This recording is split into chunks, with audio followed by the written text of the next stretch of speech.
So from this particular, we can also understand the connect the dots of the Ayurveda and the modern science.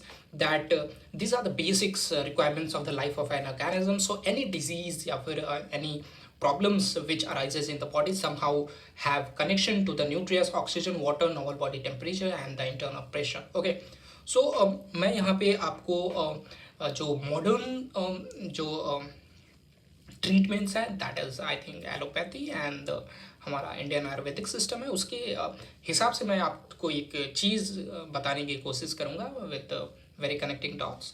So in modern medicine, what the doctors do, what they do and how they are so much corrupted because why the Ayurvedic science is low, I mean not grow because it don't get the funding. That is the problem. Otherwise it's also good, and modern science was also good. Okay, but the collaborative of both would be better, but it can't happen. Okay, so अभी तक तो नहीं हुआ. So what I'm trying to say कि if we talk about the modern medicine, so whatever the diseases you have, it has to something to do with the nutrient, oxygen, water, normal body temperature, and the pressure.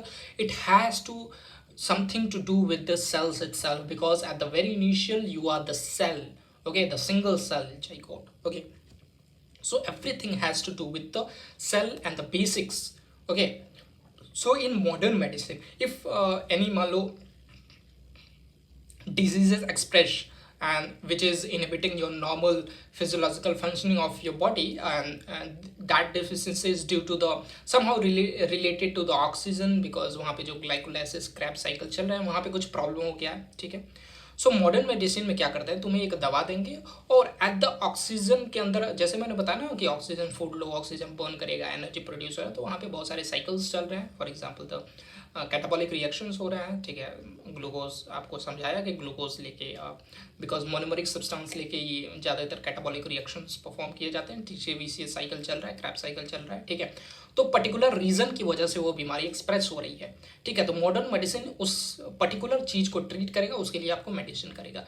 But the beauty of Ayurveda is कि majority जो आयुर्वेदा होता है वो particular चीज पे नहीं जाता है, बट द ओवरऑल वेलनेस की बात करता है. इसीलिए if you gonna getting treatment from the modern medicine, it gonna treat the very core, that is the मान लो TCA साइकिल में कोई प्रॉब्लम है तो दवा देके वहां पे ठीक कर देगा, but it is not permanent. ठीक है, वो बस सिम्टम्स खत्म हो गए, टिका करके रखा है उस दवा ने. ठीक है, बट जो आयुर्वेदा है वो उस चीज़ को नहीं ट्रीट करता है, वो ट्रीट करने की कोशिश करेगा ऑक्सीजन को, the very broad of oxygen. So it has the yoga, meditations and lots of other variations. ठीक है, न्यूट्रिएंट्स पे वो ध्यान देने की कोशिश करेगा, वाटर पे ध्यान देने की कोशिश करेगा, not going at the very molecular level.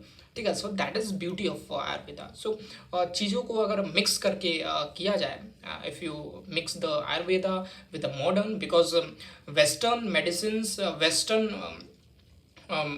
countries are now recognizing these things, because if you look पहले वेस्ट में या पाम ऑयल का चलन था, अब उन्होंने डिस्कार्ड कर दिया है, घी का यूज़ करते हैं. आप घी पे आर्टिकल देख सकते हैं, वन ऑफ द जो बेस्ट ऑयल ह्यूमन बॉडी के लिए हो सकता है दैट इज़ घी, जो कि इंडिया में सालों से प्रैक्टिस होता है. ठीक है, and there's a lot of published paper from the MIT and all that Ayurveda, the turmeric, जो बेसिक थिंग्स होते हैं ना, टर्मरिक, सोने के पहले क्लोव खाओ, you know the very basics. So जो आयुर्वेदा होता है वो एक ब्रॉड, मतलब कि चीज़ों एक पर्टिकुलर डिजीज़ को ट्रीट करने की कोशिश नहीं करता, ये पूरे वेलनेस को ट्रीट करने की कोशिश करता है. And when you treat the whole cell, the organism itself been treated. But if you अगर आप जैसे कि मॉडर्न मेडिसिन में अगर यार मान लो एक सेल्स को हम ऑर्गेनिज्म मान लेते हैं और उसका मान लो एक हाथ खराब हो गया, तो मॉडर्न मेडिसिन हाथ काट के निकाल देगा, तो एक सेल्स का पार्ट निकल गया तो somehow it going to affect other things also. But Ayurveda का नहीं है वो एक. So I am trying to I mean ऐसे डिस्क्रिमिनेट नहीं करना चाहिए, आपको बोथ ट्रीटमेंट लेना चाहिए, and whatever suits you it going to be best. Okay, so thank you, and that is the connecting dots series.